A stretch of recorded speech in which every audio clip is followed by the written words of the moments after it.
conter la terrible histoire qui frappa les mémoires des Touretans au cours du milieu du XVIIe siècle et quelques miettes, et que l'on pourrait appeler le corrigeur corrigé.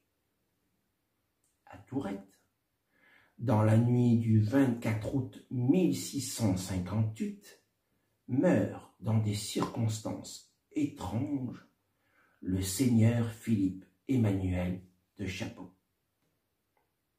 Les registres de l'époque notent que l'illustre seigneur est frappé de mort violente, sans avoir reçu les derniers sacrements de l'Église. Il rendit son âme à Dieu et son corps repose dans la tombe des seigneurs de Chabot dans l'église de Tourette. Mais que cache cette mystérieuse mort?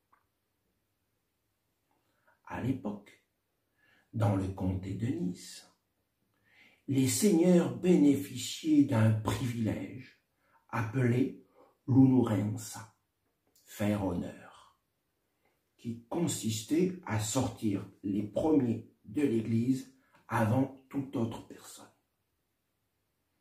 D'ailleurs, le seigneur laissait à l'entrée de l'église ses pantoufles près du bénitier et personne ne pouvait en sortir tant qu'il ne les avait pas remises à ses pieds.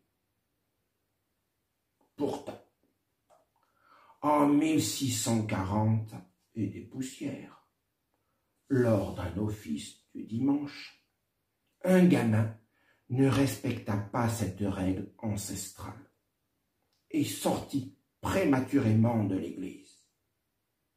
Le seigneur Philippe Emmanuel de Chabot, offensé par cet acte, fit saisir l'enfant et lui infligea une correction de 100 coups de bâton sur la place de l'église, devant la populace.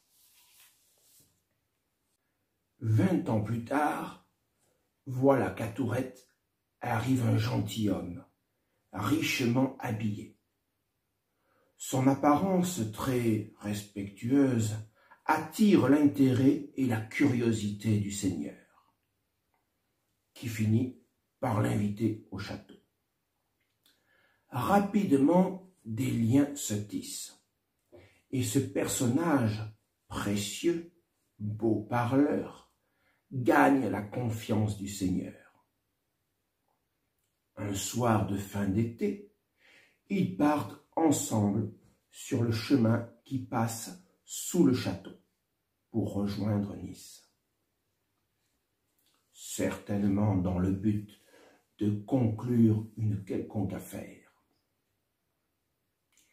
Dans les environs du quartier du Pascal d'aujourd'hui, notre invité demande alors au seigneur s'il se souvenait de ce gamin qu'il fit autrefois battre pour être sorti de l'église avant lui.